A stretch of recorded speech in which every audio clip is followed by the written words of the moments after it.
Revise and Resubmit. Back again. This time we're looking at, it's called Bringing My Selves to Work. Interesting title. Right. A Revisionist History of an Academic Career. It's by Sally Maitlis. Okay. And it's in the Journal of Management Inquiry. And it's this really interesting reflection. Like, she's kind of going back over her career. Okay. Thinking about, kind of juggling these two worlds, being a professor, right? Yeah. Organizational behavior. But also having this deep interest in counseling, psychology, and psychotherapy. Wow. So two pretty different, I guess, at least on the surface, different fields. You would think, Yeah. right? Yeah. How do those even go together? Yeah, that's a good question. Like, do they clash? Do they work together? So Yeah. that's what we're going to try to figure out today. Sounds good. I think what's really cool about this article is that Maitlis uses her own career, her own path, Oh, okay. as a way to think about this bigger question about, identity in academia. I see. And I think a lot of us, anyone who's listening probably has those moments where they're thinking about all the different things they're interested in. Yeah. And how they all fit together, Absolutely. especially in a field as demanding as academia. Yeah. So right away, Maitlis talks about this feeling of living in two separate worlds. Huh. So you'd think, Right. like organizational behavior and counseling psychology, You'd think they'd have some overlap. they both deal with people, Yeah. human behavior. Yeah. But she talks about how different the approaches are, Okay. that it's like they're speaking different languages. Oh, interesting. Like academia, at least in, feels like OB. Uh-huh. It's all about being objective. Right. It's about data Data. Yeah. and, really rigorous analysis. Hard facts. Hard facts. Yeah. But then you have counseling psychology, Yeah. which is diving right into emotions and subjective experiences. Makes sense. Right. And so it's about empathy, Yeah. understanding relationships. Yeah. So how do you bring those two together? Yeah, so she's dealing with people, but from these two very different perspectives. Totally different angles. Yeah. How did she deal with that? Yeah, how does she manage those? Did she try to keep them separate? Yeah. Well, yeah, she did. At least initially. Okay. She even talks about attending this Academy of Management panel. And there was a more senior scholar Right. who talked about having to give up certain things to be successful, Oh, wow. to get tenure.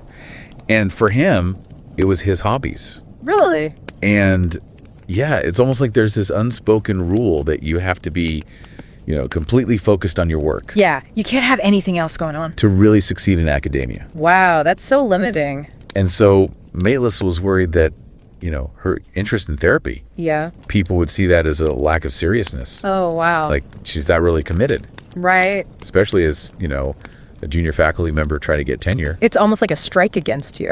It really is. Like you have to fit this mold You gotta fit the mold. of what it means to be an academic. I wonder how many other academics feel the same way. I think a lot do. And they end up hiding parts of themselves Yeah, because they're afraid. out of fear of judgment Right. or, it affecting their career. That makes sense. And I think that's really sad because it goes back to that whole tension, Yeah. right? Yeah. Between who we are as people. Yeah, full selves. Yeah, our full selves. And then who we're expected to be in this professional world. Exactly. And I think that goes beyond academia too. Yeah, for sure. But, here's where it gets really interesting. Okay. So despite trying to keep these things separate, Maitlis found that they were kind of weaving together. Really? Yeah, her research started shifting to Interesting. focus more on the emotional aspects of work. Huh. And it's almost like those two streams, even though she's trying to keep them apart, they're coming together. So it was a natural progression, it sounds like. Yeah, it wasn't intentional at first. Okay. It's more like her training in therapy Uh-huh. was shaping the questions she was asking, Oh, interesting. the method she was using, Okay. even how she connected with the people she was studying. Wow. So can you give us some specific examples Sure. of how this actually played out in her work? Yeah, so for example, she started looking into topics like toxicity in the workplace, Yeah. care, compassion, these areas where emotions are really central. Right. They're kind of at the forefront. Exactly. Instead of just looking at organizations structurally. The processes Right. from this objective view. From a distance. She started to think about the people Yeah. and their experiences Uh-huh. and how they were making sense of these, challenging work environments. That makes sense. Right. She even talks about this shift from analyzing how groups make sense of things to really understanding individual stories, Huh. especially those marked by like difficult experiences. Wow. And so her work on things like trauma, Yeah. loss, and even post-traumatic growth in the workplace, it's so powerful. It's so important. And she actually links some of her insights in those areas Through her therapy background. directly to her therapy training, Wow. because it gave her the tools to ask, sensitive questions, Yeah. to create a safe space Right. for people to share their stories. And then to really understand the emotional dynamic. Yeah, exactly. And she says, she might have missed those things Right. if she had just stayed focused on traditional OB research It's like she had this extra lens, this Yeah. other way of seeing things that other people didn't have. because of her therapy background. So fascinating. So Yeah. even though she was trying to keep those two identities separate, Right. her background in therapy was actually making her academic work richer. It was enhancing it. Yeah. In a way she didn't even intend. Exactly. But, it wasn't all easy. She also thinks about what her career might have been like Okay. if she hadn't done the counseling psychology, If she had taken a different path.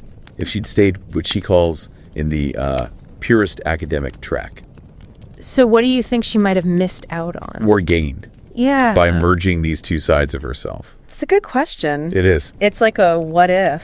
Yeah. A sliding doors moment. Yeah, totally. Welcome back to Revise and Resubmit.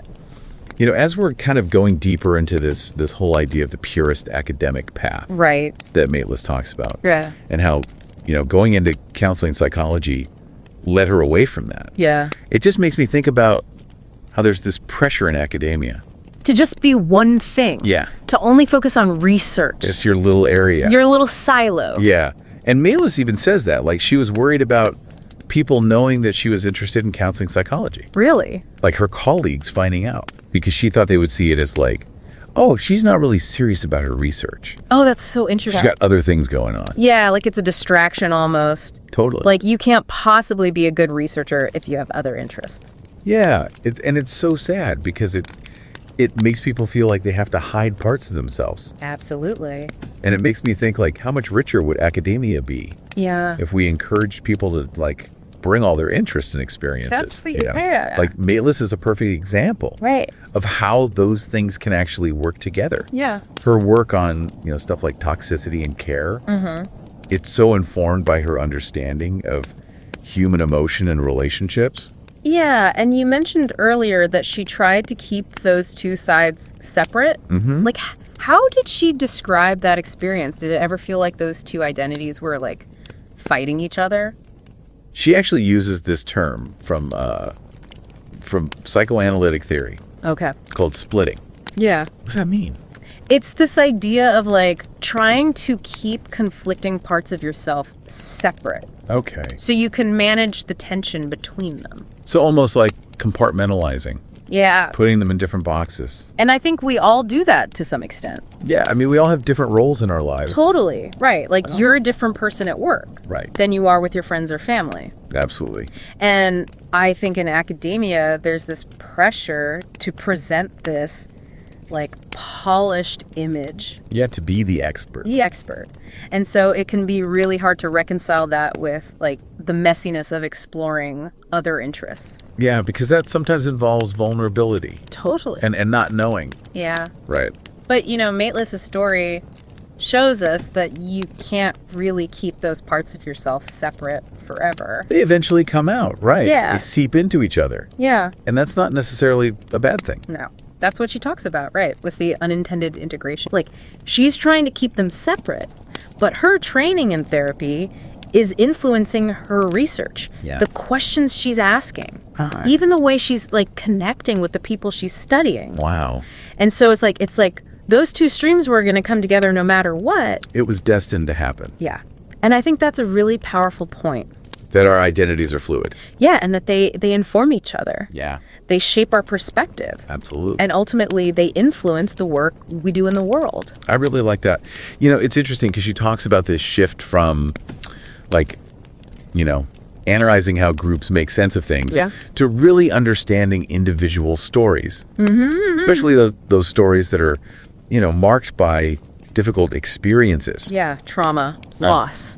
And she says that her therapy training helped her. Gave her the tools. Yeah, gave her the tools. To understand those stories on a deeper level. On an emotional level. Yeah. Something she might have missed otherwise. And it's not just research, right? She also talks about how being more open about her therapy background might have influenced her teaching. Right. And mentoring. Yeah, that makes sense. Imagine, right, a student coming to her. Struggling with something. With the pressures of academia. Or just balancing their personal life. Yeah, trying to have a life outside of school. And she would have this, this wealth of experience. Right. To draw on. To help them. And it just makes you think, wow, wouldn't it be great? Yeah. If academia was more supportive of people bringing their whole selves to work. Their full selves. Yeah. All of their experiences. She's also careful to point out, it's not always easy. Right. There can be risks to disclosing certain parts of yourself. Yeah, especially if you're a junior scholar. Yeah. Starting out. More vulnerable. To judgment. Yeah. To, maybe even discrimination. And so it's this tension, right? Yeah, it's a real dilemma. On one hand, you have this potential for growth. Yeah. If you integrate your different selves. But on the other hand, there's this fear. Yeah, of not fitting in. Of being judged. And Maitlis even says, she might have held back. Oh, really? From integrating her therapy self more. Publicly, yeah. Because she was afraid of losing that safe space. That she had created for herself. For exploration. Yeah. And growth. So it's a complex issue. It is. And it shows that we need to have a more nuanced conversation. Yeah. About identity in academia. About what it means to be an academic. Exactly. It's not about forcing everyone to disclose everything. Right. It's about creating a culture where people feel safe. Safe to be themselves. To make those choices. Without fear. Without fear of judgment. Yeah. Or it affecting their careers. And recognizing that those different parts of ourselves they don't have to be in conflict. Right. You can be a rigorous scholar and a compassionate therapist. You can be a creative artist and an analytical scientist. Yeah. It's about embracing that complexity. Yeah. And the richness that comes from it. So how did Maitlis, how did she actually navigate this? Yeah. Did she find a way to bring those two sides of herself together? Did she find that balance? That's what she's grappling with, right? Yeah. Throughout this article, she's weighing the benefits of integration against the risks. Right. And she's saying, there's no easy answer. Yeah. It's different for everyone. Is there a story or an example that kind of shows how she approached this? Yeah, she talks about this moment where she's invited to present her research on organizational change to a group of psychotherapists. Oh, wow. And she's hesitant at first. Yeah, I bet. Right, because she's thinking, are they going to take me seriously? Right. But she decides to do it. And she shares her research through the lens of her therapy training. So she's bringing those two worlds together. And the response is really positive. Oh, wow. They really get it. That's so cool. They see the value in what she's doing. So it sounds like she found a way to bridge those two worlds. Yeah. To speak to both audiences. In a way that was true to herself. And it makes me think, sometimes the most unexpected detours can lead to the most fulfilling destinations. I like that. It's a good reminder. It brings us to another question, though. Okay. What does her journey tell us about the future of academia? Yeah. How can we make it a more welcoming place? Yeah. More inclusive. More inclusive for people who have multiple identities. That's a great question, and it's something we'll keep unpacking in the next part of our discussion. Sounds good. But before we move on, I just want to reiterate how important it is to have these conversations. Maitlis' story is really powerful. It is. It reminds us that, we're all complex. Not just one thing. Yeah, we have so many different interests and experiences. And they can be really valuable. Yeah, they can actually make our work better. Even if they don't fit neatly into, traditional academic categories. Right. And by sharing her own experience, I think she's giving other people permission. Yeah, to be themselves. To embrace those different parts of themselves. And to challenge the status quo. Yeah. And imagine a different future for academia. A better future. A better future, yeah. So, it's a call to action for all of us. To think about the culture. Yeah. In our departments. How can we make them more welcoming? How can we be more supportive? Yeah. Of everyone. So, we've talked about a lot in this part of our discussion. Yeah. About Maitlis' experience juggling these two different worlds, the challenges and rewards of of integrating those different parts of yourself. Yeah. And the need for more openness and acceptance in academia. Absolutely. Welcome back to Revise and Resubmit. So we've been talking about Sally Maitlis and her experience, right? You know, navigating these multiple identities in academia. Yeah. And I think it really makes you think about, like, what's next? What does this mean for the future of academia? Yeah, where do we go from here? Her story really challenges this idea of the purist academic. Yeah, the one who, like, lives and breathes research. Yeah, like, their whole life revolves around their super specific field, and there's no room for anything else. Hobbies, Well, no outside interests. And it just doesn't really reflect the reality of how a lot of academics live. No. And Maitlis's work is showing us that, you know, those interests, those experiences we have outside of academia, they can actually make our scholarship stronger. Yeah, they make us more well-rounded. It's like cross-pollination. Yeah. You bring in ideas from different fields, I like that. and it can spark new insights, innovations. Yeah, things you wouldn't have thought of if you were just stuck in your own little world. Totally. Yeah. And Maitlis even suggests that, you know, embracing those different parts of ourselves, it can make us more resilient, Oh, interesting. like better able to deal with challenges. So, She talks about how her therapy work, it was like this source of comfort, Okay. this support during tough times. when things were hard in her academic career. So it was like a refuge almost. Yeah, like a backup generator. Yeah. When one part of your life is struggling, Yeah. you've got this other part that can provide energy. I love that. And I think it's really important these days because academics are facing so much pressure, uncertainty, Right. and having that broader range of interests and skills, it makes us more adaptable, Yeah. better able to navigate those changes. It's about being more than just a researcher or a teacher. Yeah, it's about being a whole person Right. with this rich tapestry of experiences. But I'm wondering, like, what can we actually do? Yeah. What are some concrete steps to create an environment where people feel safe Right. to bring those multiple identities to work? It's a good question. I think it starts with shifting our mindset.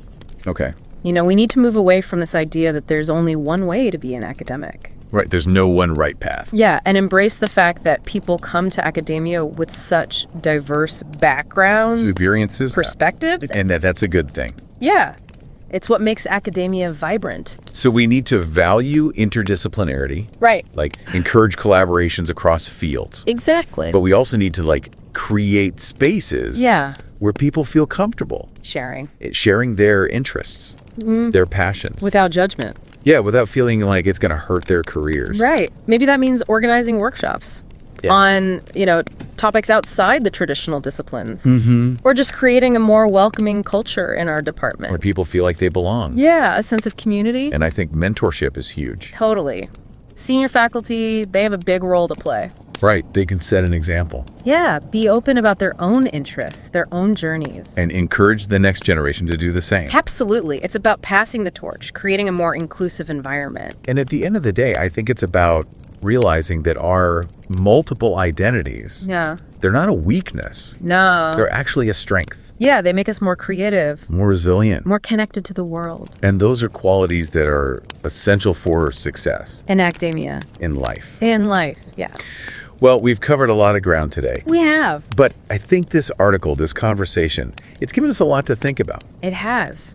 And Maitlis, Sally Maitlis, you know, her willingness to share her own journey, Yeah. to really grapple with these tough questions. It's inspiring. It is. So thank you to Sally Maitlis for sharing this piece in the Journal of Management Inquiry. Yes, thank you. And for our listeners, we'd love to hear from you. Have you experienced any of these tensions? Or maybe you found ways to bring your different identities together in your academic work. Share your thoughts in the comments below on our Weekend Researcher YouTube channel. And if you want to hear more deep dives into interesting research, subscribe to Revise and Resubmit on Spotify. We're always looking for new suggestions. Tell us what you want to hear about. Thanks for joining us on Revise and Resubmit. Keep revising and resubmitting those manuscripts. But more importantly, keep exploring, keep learning, and keep being your awesome, multifaceted selves.